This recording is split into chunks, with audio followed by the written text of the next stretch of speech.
Hello. Hello, Facebook land. How are you doing tonight?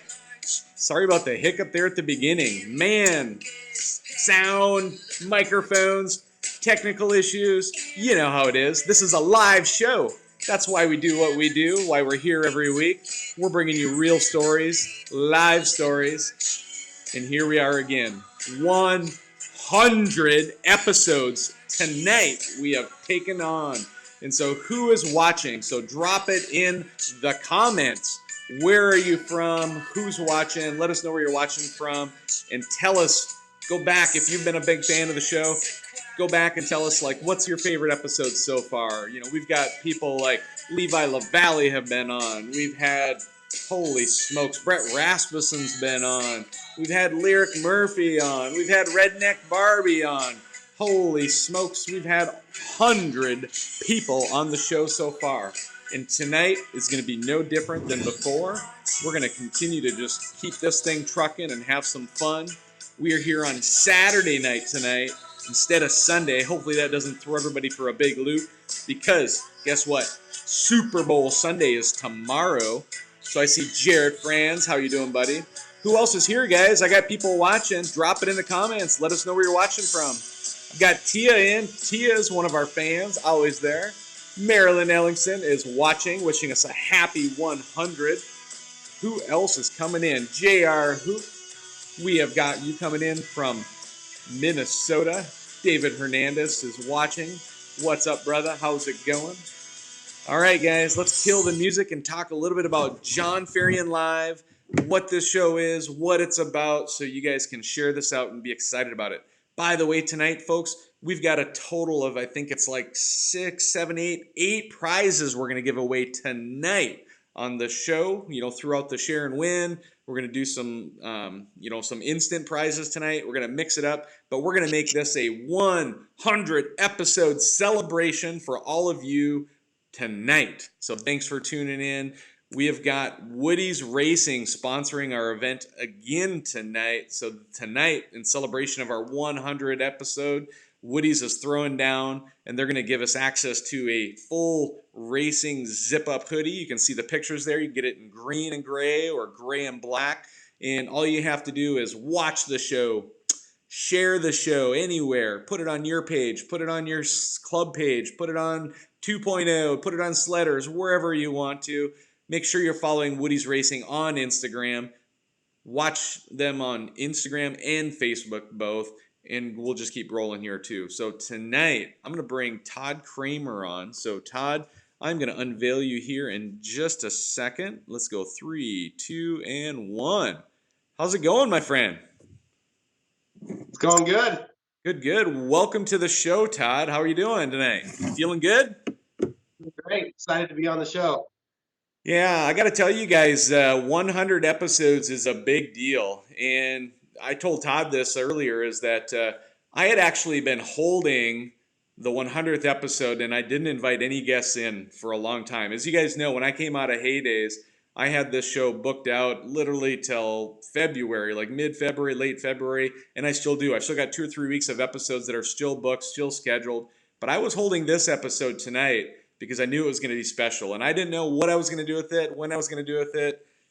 But here it came together, and here was my strategy, Todd. So, Todd, you and I talked, but I thought, you know what? What better way to celebrate the 100th episode of Jon Ferrian Live than to bring on the man, the myth, the legend, what I call Mr. Superfan Todd Cramer, who's been watching this show. I don't know, have you been watching it literally since episode 1 a year and a half ago, or did you kind of find it? I think I started watching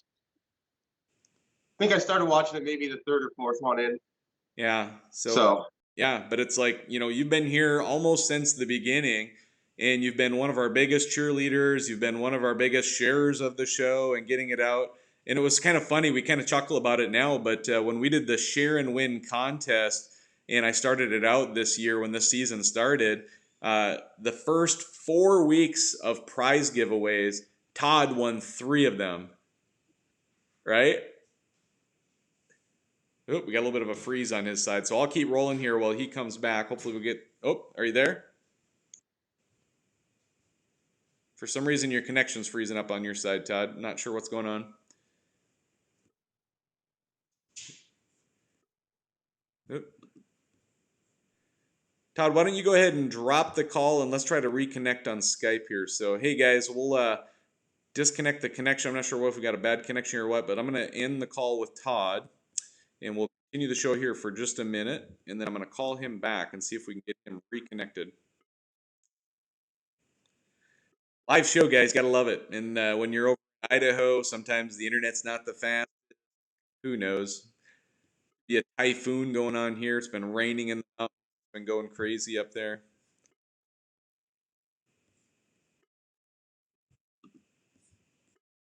Well, let me see if I can bring him back on.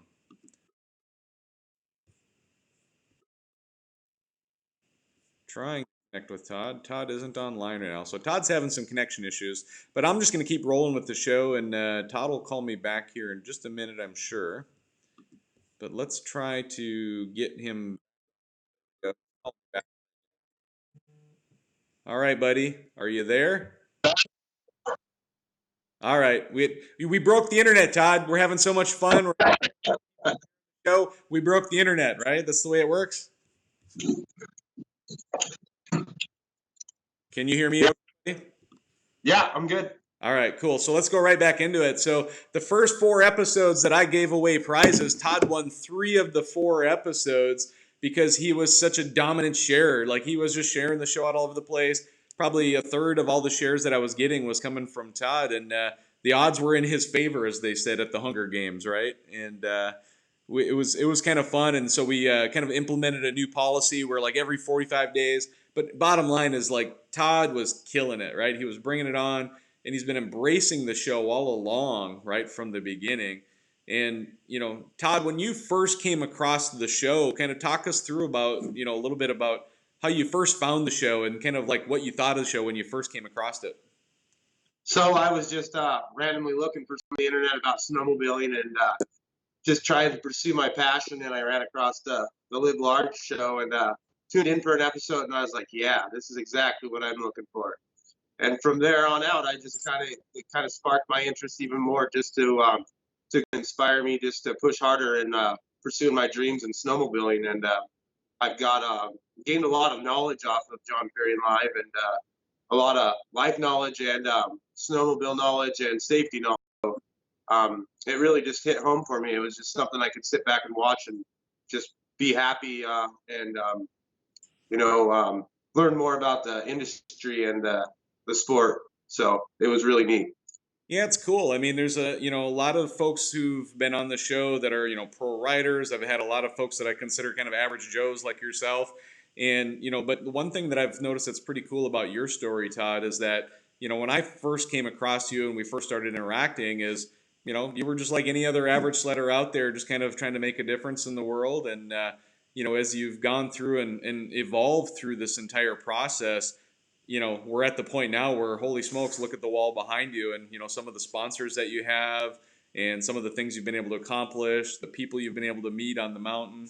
So there's a really cool evolution and transition to your story by sincerely just embracing this live large mentality and just putting yourself head first into the show and into the sport and just trying to make a difference in the world, similar to that whole live large philosophy that we talk about, right? Absolutely. Cool. So let's kind of start from scratch here, Todd, and just let everybody know a little bit about you. So talk to us a little bit about what your day job is, where you live, where you grew up, that kind of thing. So let's get to know Todd a little bit. So I grew up in Lewiston, Idaho. It's about 2 hours south of Coeur d'Alene, and a little town. I don't know. It's kind of a dead end town. Got a fishing river there, and grew up there. And then I moved up here about 13 years ago, and I'm in construction. I kind of do everything, a little bit of, I can build a house from the ground up, and worked several different jobs, but my go-to is framing. And so that's what I do to make the money. And I've got 4 kids altogether. Okay. So just recently got married 2.5 weeks ago. And that's been great. So I married the love of my life, and just trying to pursue my goals and dreams in life and become something that I've always wanted to be. So Nope, that's awesome, man. And so I think of back to the time that you and I met in person the first time. You want to talk a little bit about that? yeah, so the first time we met was at the 509 premiere. You were at the autograph table getting autographs from Dizzle and all those other guys, and I kind of told my wife, I said, "There's Jon Ferrian." She's like, "Well, go up and say hi to him." So I walked over there. We ended up getting a picture together, and then we just started really hitting it off from there. And you kind of took me under your wing and kind of taught me a few things here and there, and I just started going for it.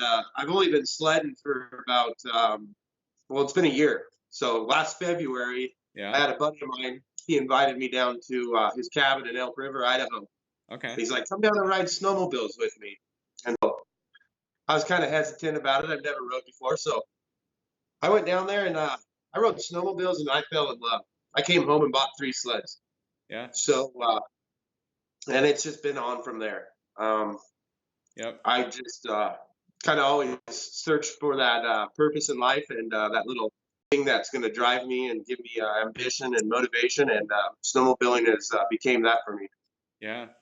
No, that's awesome, man. And so we're going to dive a little deeper into the show here a little bit too. And before we do, let's talk a little bit about some of these cool prizes that you've been able to help us collect. I've got some on my side too, and I'll talk about them just a brief minute or get here too. And so we're going to have 6 prizes that we're going to give away as part of the Share and Win contest. So again, Woody's Racing is the official Share and Win sponsor tonight. We showed that sweatshirt that they had. We talked about that.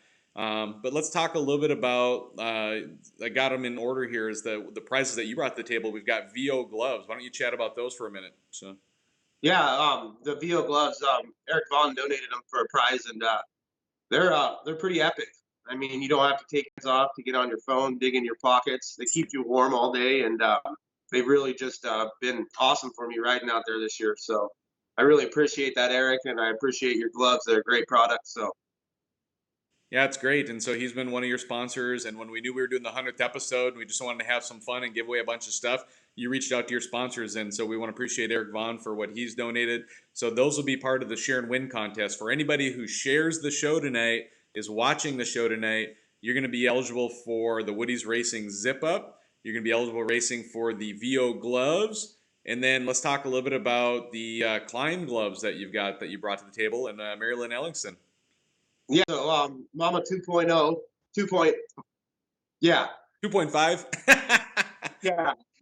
I stumbled there. Sorry, Mary Lynn. Oh. But yeah. So she brought me on her team as the Redneck Barbie Incorporated, and super stoked about that opportunity. And I'm tickled to death to be on her team and to be working with her. So she threw in a pair of Climb Moto gloves. So we're going to be giving those away as a prize as well. Yeah, that's awesome. And as you know, Marilyn Ellingston has been on the show a few times now. I've had her on, I think it was episode number 2, my second episode ever. Her and Dusty came on and talked. And then it was my 1-year anniversary episode. It was probably around episode 53, 54, somewhere in there. I had her on and she interviewed me, and I had like 50 hats on, or like, I don't know how many hats it was, like 50 or 60 hats I had that I put on through the whole show. So we've had some fun. And then we've done a couple of little fundraiser episodes with her too. So it's always super fun to have her on and have her part of the process. And then you've also got a new sponsor called Castle X, and they donated a prize. Why don't you talk about that for a minute? Yeah, they donated Men's Fusion G2 mid-layer jacket. So it's the header gray high vis one, and we can get that in whatever size the winner needs. So whoever that winner may be, I'll get you that prize after the show. And Yep, that's awesome. That's awesome. And then the other prizes that I've been able to collect on our side is I've got I actually got a copy of it right here. I'm going to show it to you. So we've got a calendar. So this is the Northwest Glacier Cruisers.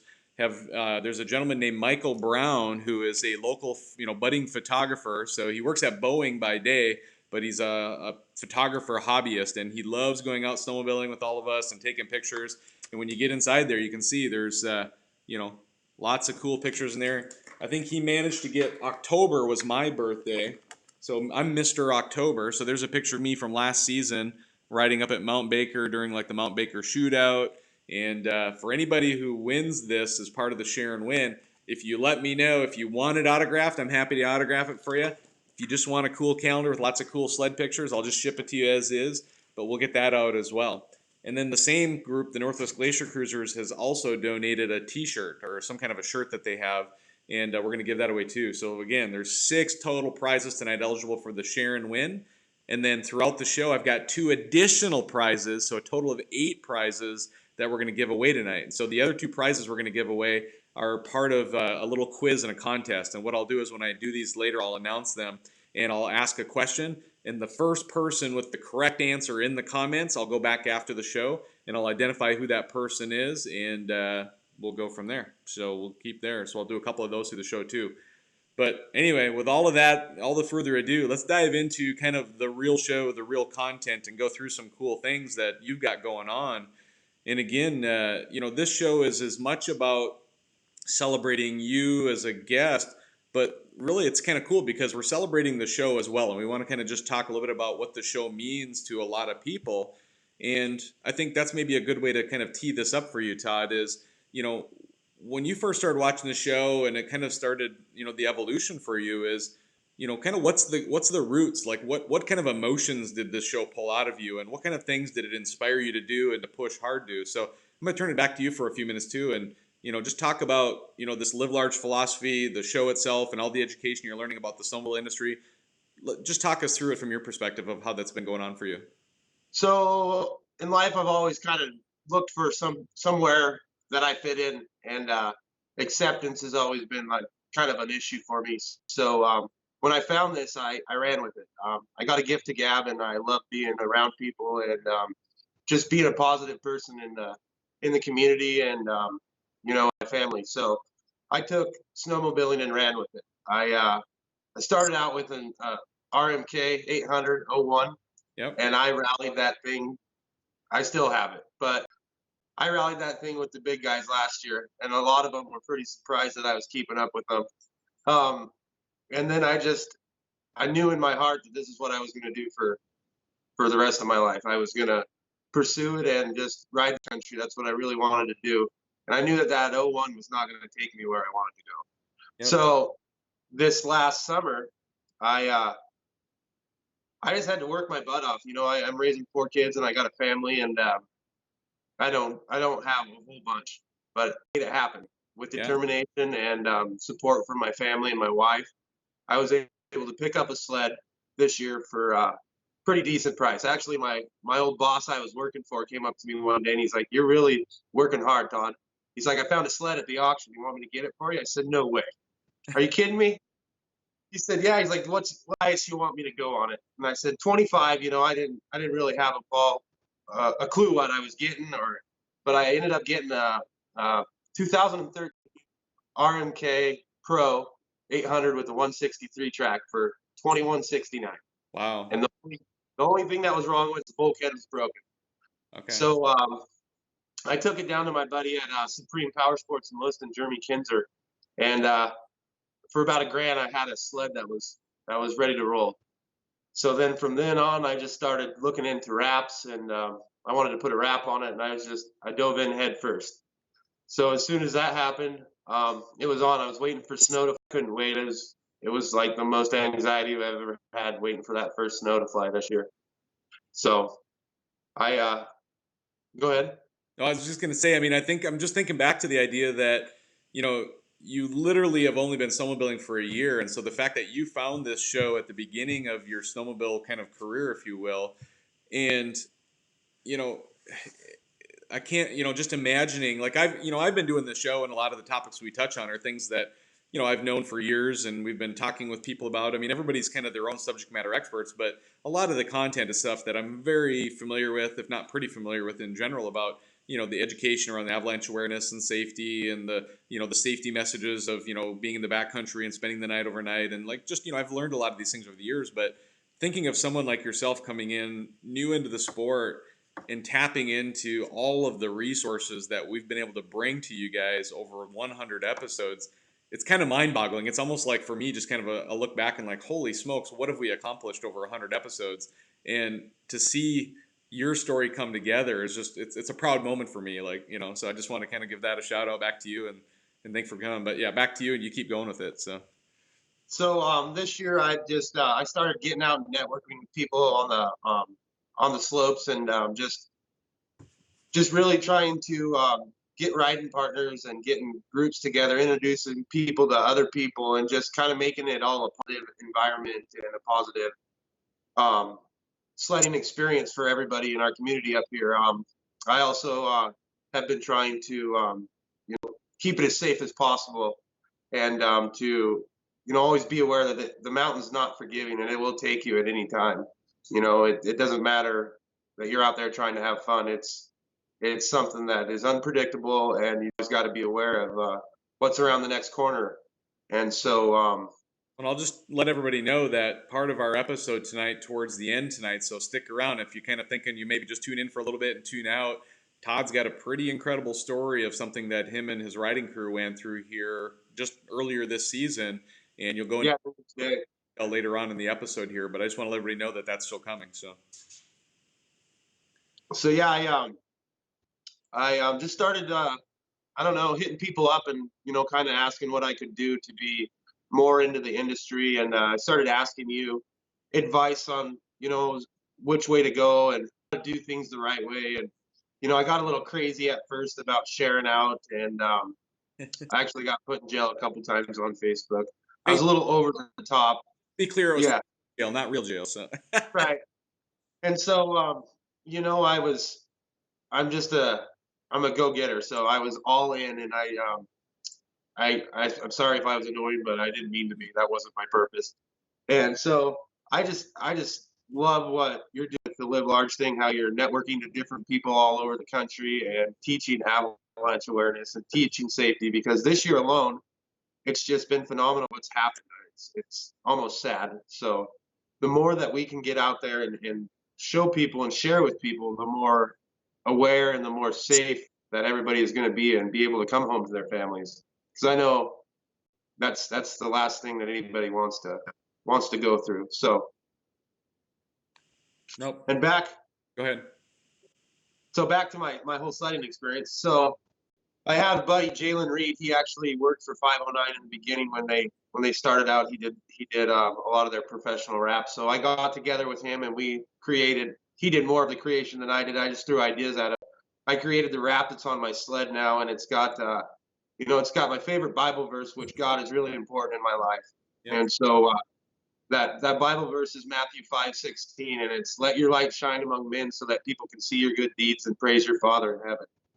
And so that's kind of how I wake up every morning and go out to the world and to snowmobiling. Is I want to just let my light shine and be a positive person for everybody, because nobody knows what the other person that they're riding with, or the other person that asks them, hey, can I come ride with you, is going through. And I just want to be an encourager to people, and just be that guy that can network people to be able to ride with other people and to get the things they need, whether it be snowmobile parts or a new sled or a radio from Ride 208, or just gloves from Eric, or just the right gear and the right people and the right things to be able to go out and enjoy the sport and do it the right way.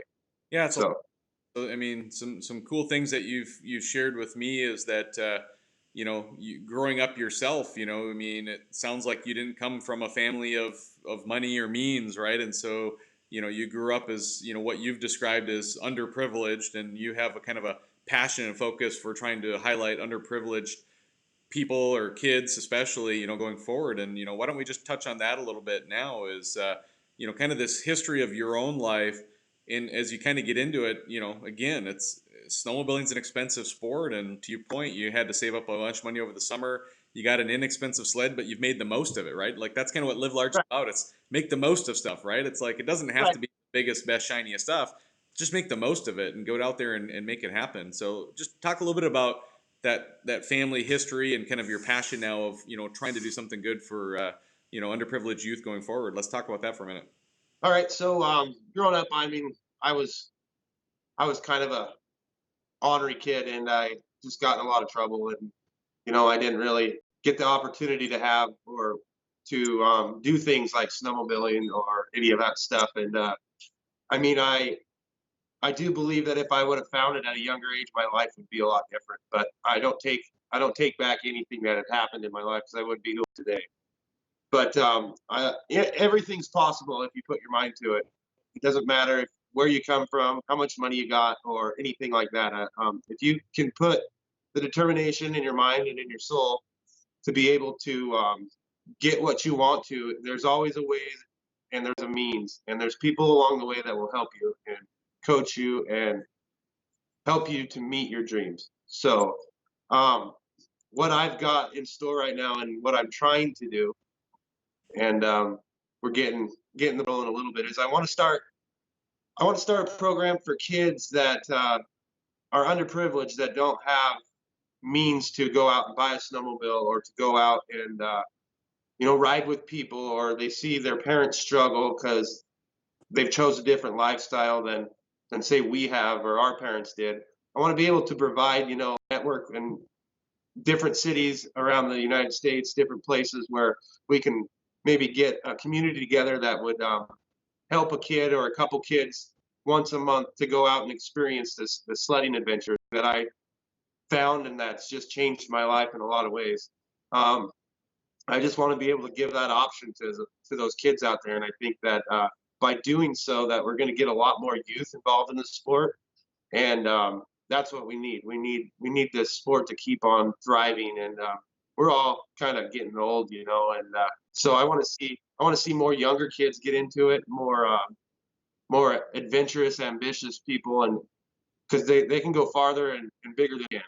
And so I just think that's really important that I can get that ball rolling in that area, and to be able to help those kids. And along with helping them, it could be a life-changing event for a kid, because we never know their story. So yeah, and and I think back to Todd of just the time that you and I have gotten to know each other over. I think you probably started watching the show probably right again about a year ago or so. And we got to know each other a little bit at first, but then after we met each other in person is when our relationship kind of really kicked off. And relationships are really important to me, right? And so I want to be a positive influence on everybody around me, whether I know them casually or if they're a true friend of mine. And something that you've learned in our interactions is that at the point that you fall into the category of somebody who I care about and is a friend about, like, part of Jon Ferrian is you're going to get the good and the bad as far as advice goes, right? Like it's when I'm a friend with somebody, it's not all just sunshine and roses. Sometimes there's tough conversations that have to happen, and it's kind of through mentorship, right? Like as you asked me, I think of like this underprivileged kid thing, and just your own life that you've gone through and the evolution you've gone through, and then just recently the mentorship process, right? It's like you were doing a lot of things and pushing really hard. And the cool part I really liked about you, Todd, and what really stood out to me was you were willing to ask for advice, right? You didn't just sit there and assume you knew everything. You actually came to the table and you said, "Hey, I've got questions," and we talked about things and stuff too. And then when things didn't go necessarily perfectly, sometimes we had to have some tough conversations about, "Hey, Todd, maybe you're sharing too much. Hey, Todd, maybe you should use hashtags or tagging people a little less or a little more or a little different than you are." And we just went through these different conversations and stuff. And, it was just kind of an interesting mentorship that happened over time. And, there was days where you were probably kind of pissed at me. And I know there was days I was probably, what, say that again? I said I was pissed at you a couple times, I'll be honest. Oh, absolutely. And vice versa, right? But, Right. there was one point where you and I got on the phone and it was, I told you, Todd, I go, "Todd, if I didn't give a shit about you, I wouldn't waste my time on you," right? Like, Absolutely. the problem is like, if I care about you and I want you to be successful, I'm going to give you a little tough love, right? And so that's where some of those conversations came from. And ultimately, look at where it's brought us, right? It's like, the things, and you and I just the other day had a conversation about, constructive criticism and feedback. And, as much as you want to give advice and help, but also be good to listen, right? And so that's something where you've shared things with me and said, "Hey, Jon, sometimes things come off this way or that way." And I hear it and I listen to it. And it's like, I take that personally as well too. And so it's not, mentorship isn't one direction, right? It's a friendship, it's a mentorship, it goes two different directions. And it's just kind of cool to see the evolution you've had over this last year and now kind of what you're trying to do with the sport. And I think of, your idea of being kind of an underprivileged kid and, being able to, push yourself past your limits. And then I look at all these signs on the wall behind you and the sponsors that you've gained in a pretty short period of time. It really is about that positivity and about that kind of just trying to be supportive of others and, comment and compliment people on things that they've got going on in their life. And it's just earning that reputation of being a positive role model and influence around people, right? So Right. And you can never give up because, I mean, of course, you're not going to hear what you want to hear on a day-to-day basis. I mean, that's life. yep. But it's the way that you take what you hear and how you utilize it to push yourself to make you a better person or to be better in what you're doing. Yep. So, Yep. And so I'm looking at some of the comments coming in on Facebook here, and we've got a couple of pictures here, or a couple of comments here. So there's one from John. I don't know how to say his last name. It's Annen, so Anan or Annen or something like that. And I don't know if he's being serious or not, but we'll take it for what it is. He says, "John, you're the Picasso of snowmobiling, painting a picture of the sport for all to love. Thank you for all you do." So that's a pretty cool comment. I love that. And then we got Marilyn here. So our friend Marilyn, take this for what it's worth. It's in writing, so I'm going to take her at her word. But she says, "I'll put up the first grand for the kids program." And so if you can pull together a legit kids program that's worthy of some investment, sounds like you've got some investors coming already. So the ball's just dropped. Yep. And I tell you, there's a lot going on there. Let's talk about that kids program a little bit because I think it's about networking, right? And so there's already a lot of things going on around the country. And I think, my advice to you as you get into this is that, you know what, if you stay focused on the kids and the benefit to the kids and don't worry as much about whether your particular program is getting the credit for it or not, that's where you'll be successful in supporting these other programs, right? Because there's a lot of kids rides out there. I'll give you an example. Right here in Yakima, Washington, there's an annual kids ride that happens, and it's gotten to the point where they're having 70 some kids show up every year for the ride like this.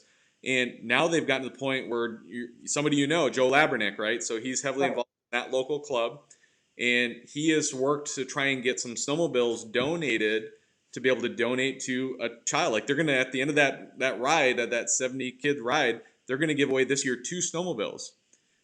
And guess what? You can pick up these snowmobiles around the country that are, older sleds that are worthy of a kid riding around on the trail somewhere for sometimes a few $100. And one of those snowmobiles that Joe's giving away this year is one that I came across. I bought 2 snowmobiles in a trailer package for such a sweet deal that I ended up giving Joe one of these snowmobiles. And I said, "Joe, take this sled and use it as a giveaway."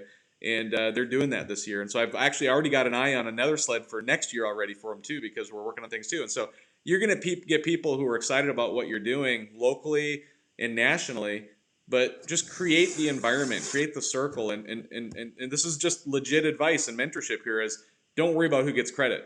Like just make it happen, but don't worry about who gets credit. Right? It's about the kids. That's all about. I want them to be able to experience the goodness of life. Because I'm experiencing it in my own way right now. And so I don't necessarily want any of the credit at all. I want it to all go to them, and I want to help our youth out. So that's where I'm at. Yep. And I got somebody on here named Brian W. Smith that says, "I have extra sleds and will gladly join in creating this youth program." And so again, you got some more contacts of people who are. Thanks, Brian. That's my riding buddy. That's awesome. That's awesome, man. And so you've got some people who are already trying to help you out and support you, and so it's awesome, brother. So good things come. You just keep keep your head high, keep your intentions pure, and good things will happen. Absolutely. So I think it's time. Let's take a quick break here and let's give away one of these calendars. So I've got one of these calendars that I'm going to give away instantly. And what I want to do is I'm going to ask a question right now. I want everybody to get ready, get your keyboards or your thumbs going. And this is the question. If you answer this question first in the comments, I'm not going to try to announce it here on the show because there's a chance that something comes in out of order. What I'm going to do is once the show's done, I'm going to go back in there and look and see in the comments who answered the question first right. And it'll probably pop up here. But so the first question is, because Todd, you took a level 1 avalanche training yet or not yet? Not yet. I'm in the process. Yep. So I went and attended some of the free classes they offered this year in the area. So I actually went and took Mike Donnelly's class at Specialty Recreation this year. So. Yep. And so we got, every month's got a different rider on there from Washington, and there's all kinds of just really high quality, incredible pictures here. It's a 2020 calendar. You only got 1 month missing now, starting February here. We'll get this mailed off to you. But for the question I want people to answer is that, for a level 1 training, so keep in mind there's awareness classes, there's basic, companion rescue classes, but this question is specifically about a level 1 training. So if you go to an ARI or AAA level 1 training, how many hours of training are required to get your level 1 certification? So I'm just going to leave it at that. How many hours of training are involved in a level 1 training certification? That's the question. The first person in the comments that can drop in the answer, and again, it's the first person. There's going to be a lot of correct answers, I hope, but the first person will win this calendar, and I'll be shipping it off to them in the next week here or so, and we'll go from there.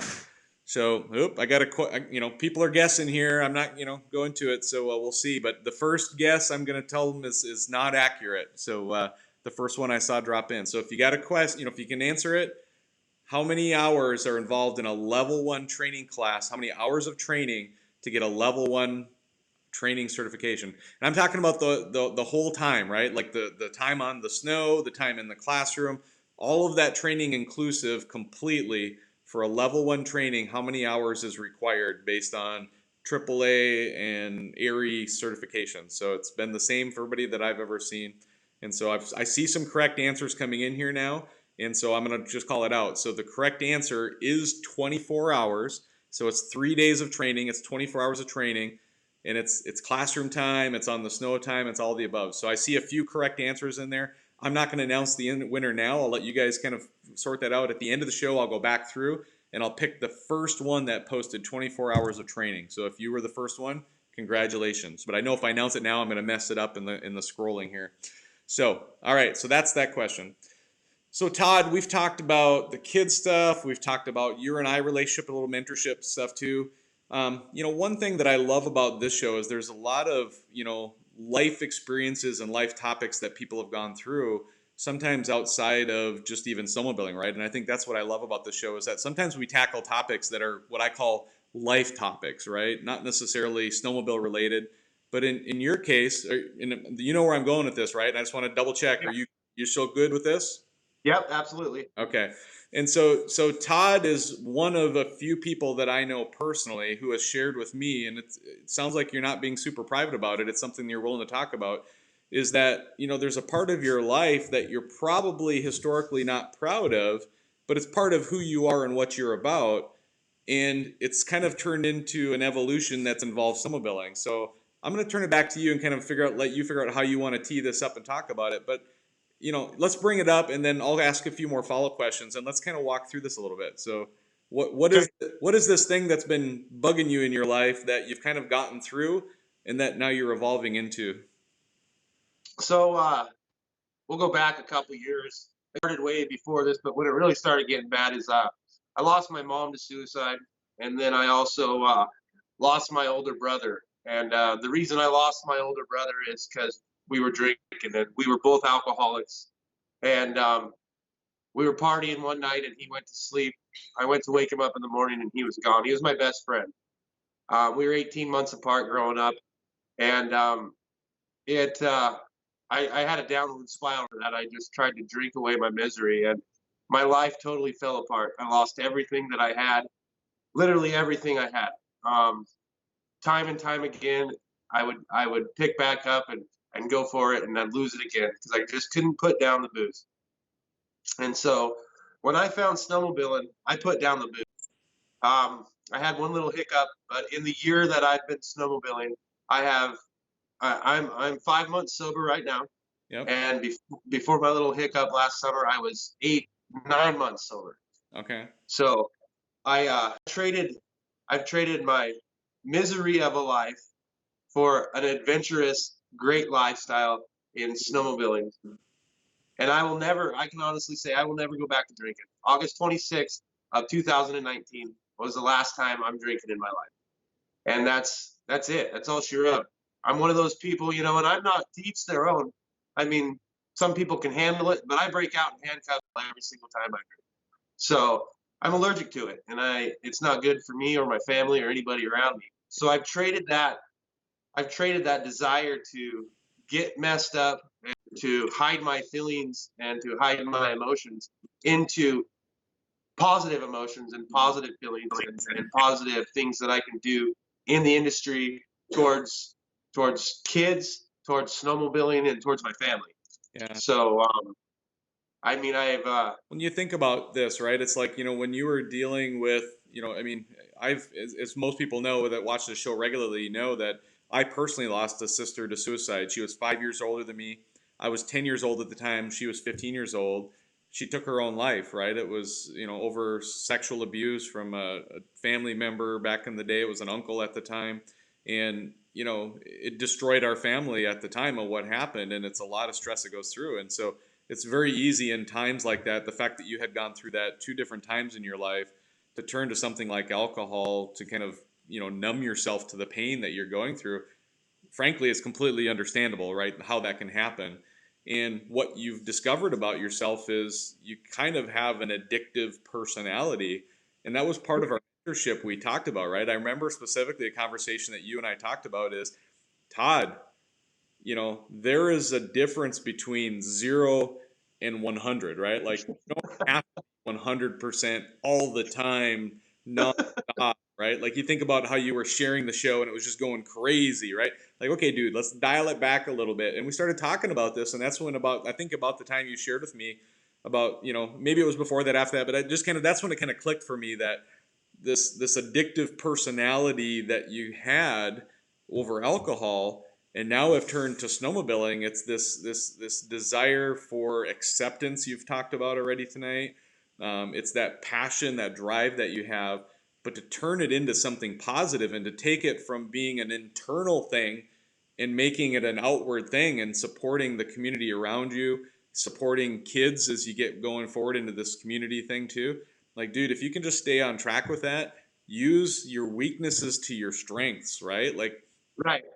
And I also want to say something right now, that my only strength is the strength that I get from the Lord, because without His help, without the Lord, I wouldn't be where I'm at. And Celebrate is something that I attend regularly on a regular basis, and it's a faith-based recovery program. And if that wasn't a part of my life and God wasn't a part of my life, I wouldn't be sitting here with you either. So I want to give a big shout out to him because he's number one in my life. So the big guy upstairs. yeah, absolutely. Yeah. That feels like a perfect transition to talk a little bit about your new page you launched called Soul Sledders. Let's talk about that a Yeah. little. So it's Soul Sledders is a new page I kind of put out there on Facebook, and it's sledders with a passion, riding for a purpose, and it's all under God's glory because He made it all possible. Without Him, we wouldn't be able to do what we do in God's country, because where we get on those snowmobiles at times is just magnificent. Yep. And you know, I just want to honor Him in the things that I do, and so I created a page on Facebook. Just invite people to share their good snowmobiling experiences, and to just make it a positive thing, a family page where kids, youth, and those kind of kids that I'm talking about can get on and see all the things that we do, to see the places we get to go, and to see the sleds that we get to ride, and to see just how awesome it is. And the snowmobile family itself is a pretty amazing family. I mean, just like any family, you've got your quarrels there, but for the most part, it's a pretty tight-knit family, and we all help each other and have each other's back for the most part. And that's what I really experienced firsthand, and that's drove me to just keep on and doing things like this. Yeah. And so, Todd, I mean, it's, to me, this episode and everything we're talking about, to me, just really is a cool celebration of what this show is about, because there's very intentional process to this show being live, right? Like tonight, you had a technical difficulty. We had to drop you off. We had to bring you on. But you know what? I love that stuff, because you know what? As much as stuff crashes and burns and we have to fight through different things from a technical standpoint for a live show, guess what? It just means that it's real. Like, it's real, right? Like, we're having a live conversation right now over Skype. We're broadcasting it to the world over Facebook. And it just, these experiences that people share over 100 episodes, your experiences that you're sharing are the real deal. Like, these are real people sharing real stories that are having real impacts in other people's lives. And I couldn't be more proud to be part of this, Todd. It's like, that's honestly, I'm just going to say it out loud. Like, what in the heck drives some dude like this to do 100 episodes over a year and a half, almost 2 years, when the weekly commitment that I have to do this show is pretty significant, right? It's, Right. easily 2 to 4 hours a week, if not more, that I put into doing a show like this. And that's not even counting the time I put into the Avalanche Center, the time I put into the Washington State Snowmobile Association, going down to the state capitol the last few weeks, right? And I could go on and on. The local club, putting on the rides on the weekends, mentoring other people. Dude, it's like, if anybody's got a busy schedule, it's me. But what pushes me and motivates me to do this show is stories like this, right? Knowing that we're making a difference in people's lives and that we're sharing real stories for real people.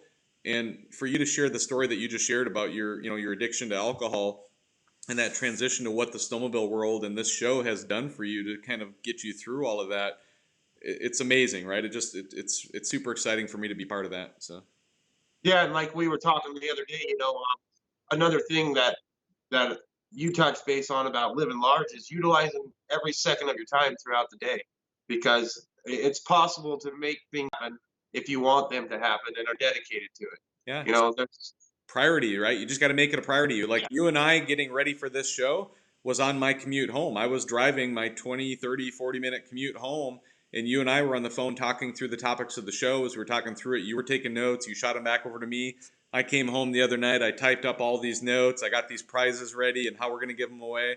It's a daunting task sometimes, but it's awesome. So I just want to do one quick thing. I want to give a shout out to Dusty. This is yeah, the first Climb Kid Dusty shirt. So thanks, Mary Lynn, for stand up a little higher so we can see the writing and stuff on the bottom too. Just stand there for a minute. I'll read it out loud. It says, "Dear Lord, please keep the snow at least waist deep and bluebird days ahead. Thank you for my climb that's warm and dry and the new F5 helmet on my head. Redneck Barbie." There you go. Good times. so yeah. And then I also wanted to just shout out one thing to Ride 208 radios. Yeah, yeah. Um, That for a minute. they're a phenomenal product. I just want to express how well Jason Brown is, the owner, and president Justin. So they're great guys, and they're doing a great thing with these Ride 208 radios, and you got to check them out. And all I have to say is there's new things coming that way, but that's it.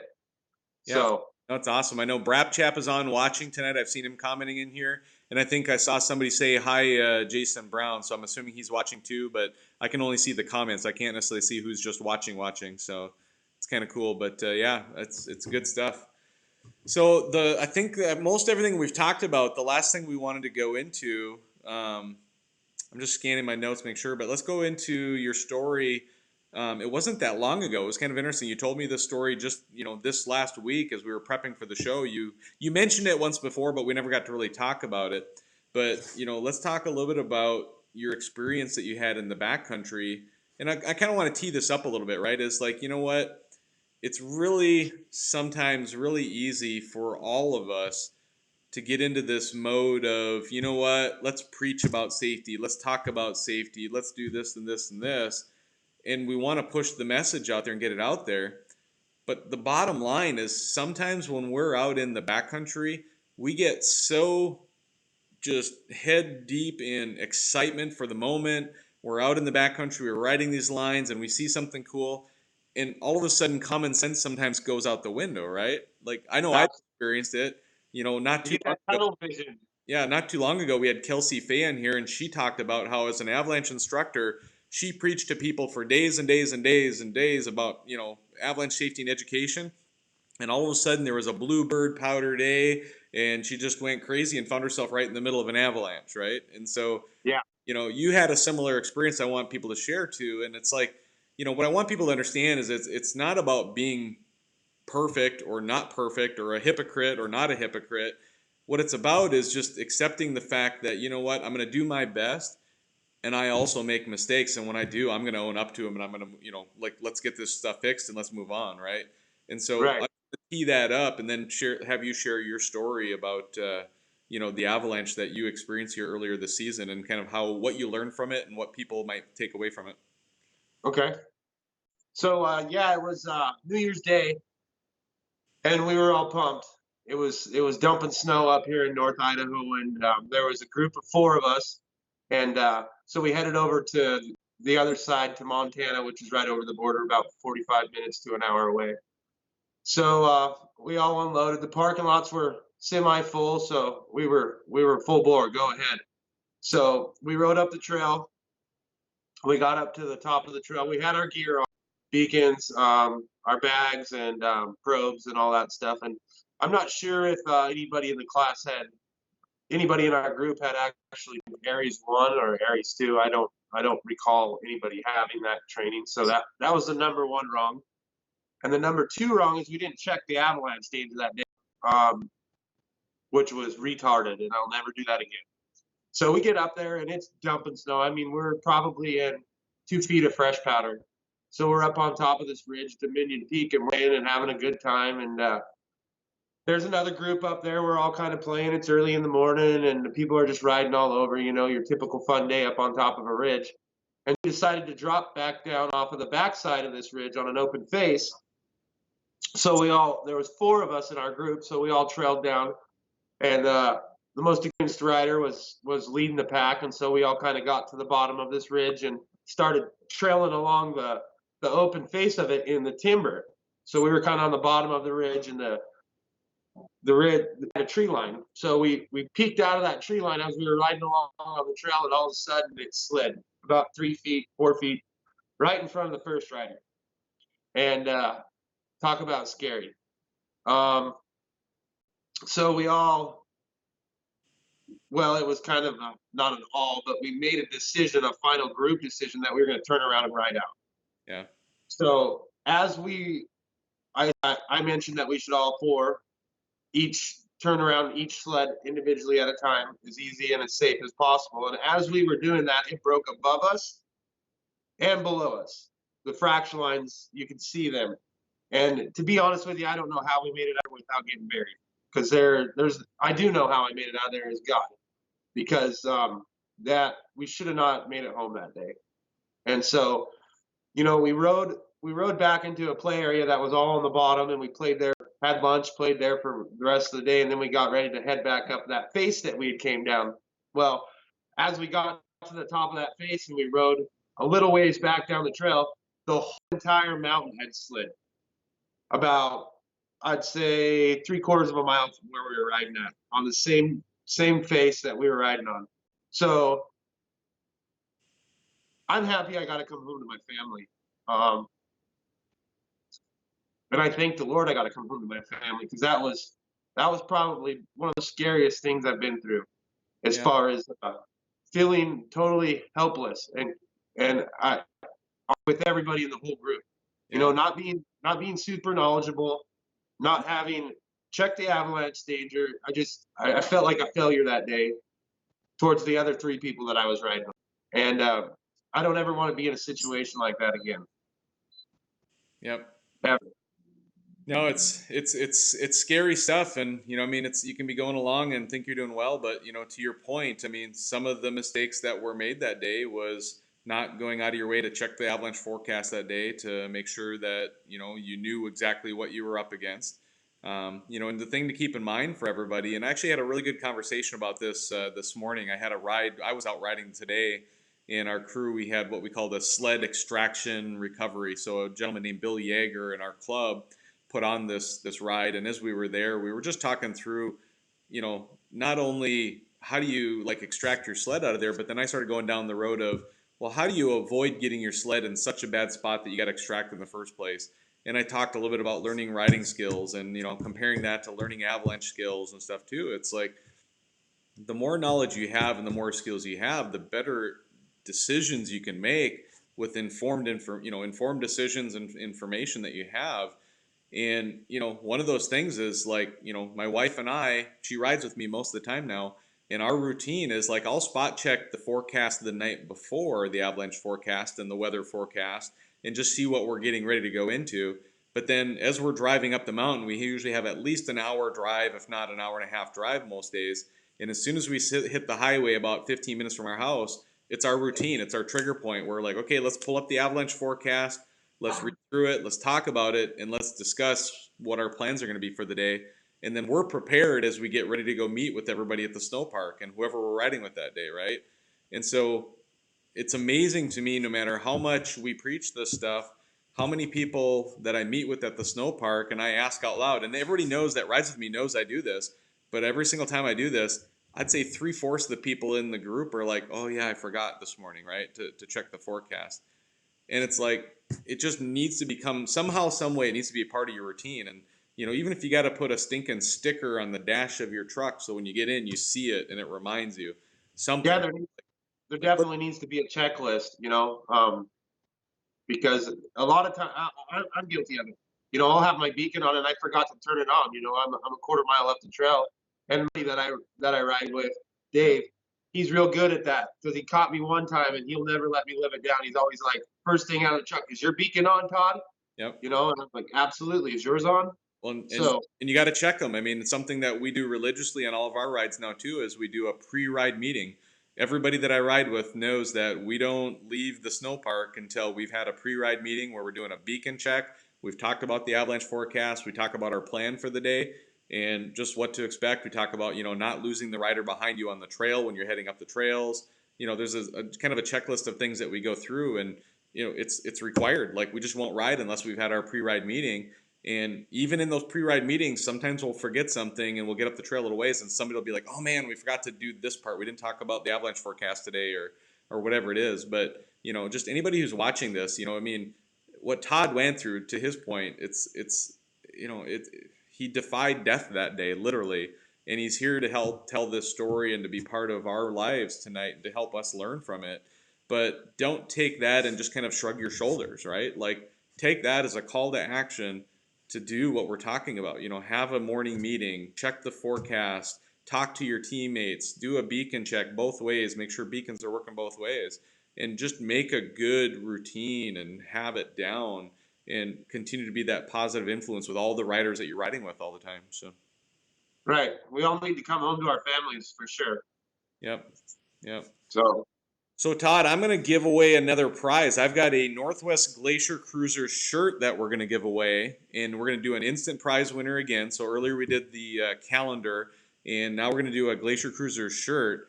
And I've got another question, and it's another avalanche awareness and another awareness question, and it's perfect for the topic that we just touched on, right? And so it's going to be really easy. I hope it is really easy, right? But here's the question. So the first person to list in a single chat. So here's the thing. You've got to list all 3 items in one comment. I'm not going to take a comment here, here, and here. I'm not going to accept that. It's got to be one comment with all 3 of these items. And here's the question. The first person who can name the main primary 3 basic pieces of avalanche safety equipment that every mountain rider should carry, right? There's 3 pieces of equipment that every mountain rider should be carrying. There's more, don't get me wrong. You should have more than just these 3. But at bare minimum, you should have these 3 pieces of avalanche safety equipment. 1, 2, 3. And I see them. I'm going to let a few more chime in. We're getting a bunch of people commenting, but I've got somebody winner. So I'm going to read off what the answer is, but I'm not going to name the winner until I go back through the end of the show and I see what order they're in, just in case I miss somebody.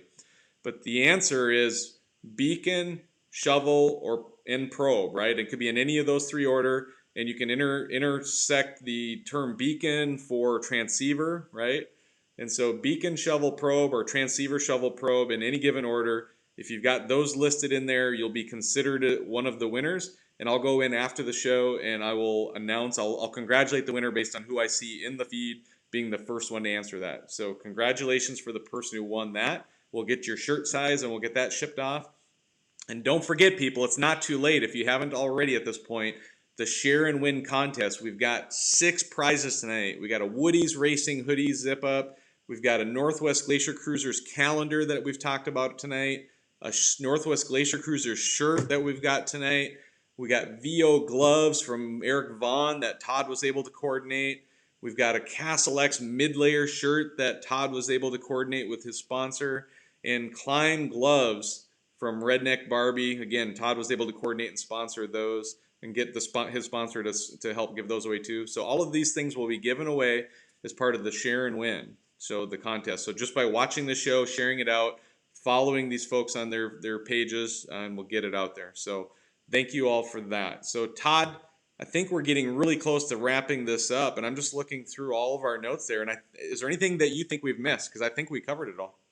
No, I think we pretty much got it. One last thing that I want to say is don't ever give up. Don't ever let anybody tell you that you can't do anything, and don't listen to what anybody else says to you. You hear gossip, just let it go through one ear and out the other, and keep going and shooting for your goals, because everything is possible if you put your mind to it. Todd, I'm going to stack on top of that, and I'm going to tell you this, but it's really intended for everybody watching that watches this. Todd, you are in control of your own destiny. Absolutely.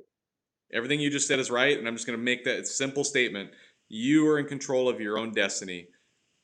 If you want something to happen, take control of your life, take control of the situation, and make it happen. And on that topic, there's one thing we didn't talk about tonight that I want to talk about. I forgot almost, and it has to do with your recent marriage. So let's talk a little bit about that for a minute.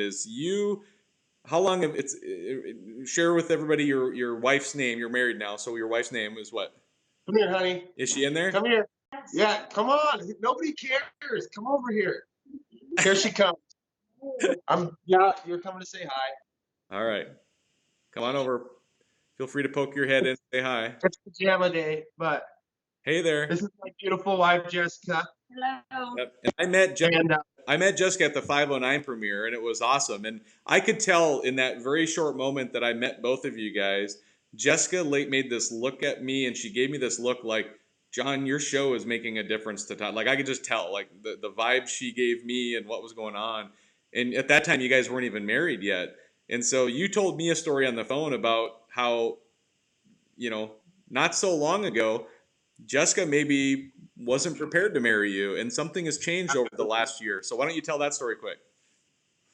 Well, yeah, when I first, I was a jerk. I wasn't a nice guy. I had an anger problem. I still have a little one, but I'm working on it. And I push important people in my life. I always wanted to push them away because I never wanted to get close because of situations that had happened. I've lost the ones that I love. So I was just a jerk about it all the time. And so snowmobiling has changed that for me. It's made me want to help people, be nice to people, and to push that extra mile to ride with somebody that doesn't have somebody to ride with, and to ride with my family, to take my son out and take him snowmobiling. He's a mini-me right now, and he's just on fire about snowmobiling. So that's awesome. And I guarantee you, if I wouldn't have started snowmobiling and I wouldn't be on the road that I'm on right now, I'd have this beautiful lady as my wife. Because the road has been kind of rocky, but you push on through, and there's always victory on the other side. Through every struggle, there's victory, and just happy I get to call her my wife. Yep. Things that are worth fighting for aren't easy, right? It takes time and struggle, but I'm super happy for both of you, Jessica and Todd, and congratulations. And it's just been fun to watch the transition over the last year or so since we've gotten to know each other, and all the support you've had for the show. And so, Todd, what do you got to tell all these people about sharing the show? Like, don't share too much, but share a lot. What's your advice, right? Like, you're now the sharing expert. Share to the right page. There you go. Don't be sharing to the wrong page, because they will lock you up in Facebook jail. Oh yeah. All it takes is if you're sharing it to places that don't make sense. Like if you're sharing it to a swap meet page, like people are going to a swap meet page to watch this, right? And to live large. Yep, other people sort of do too. Share it to the Live Large page. Share it to your personal page.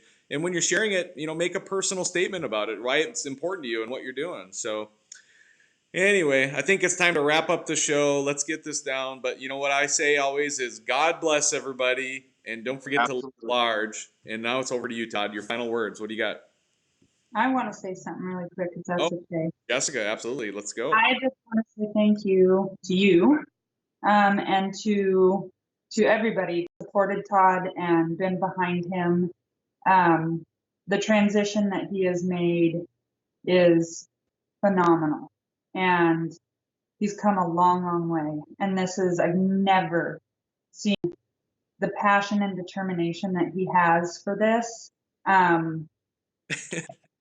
Yeah, it's been amazing. So thank you to everybody that supported him and still supports him and will support him, because you will never find anybody more dedicated. No joke.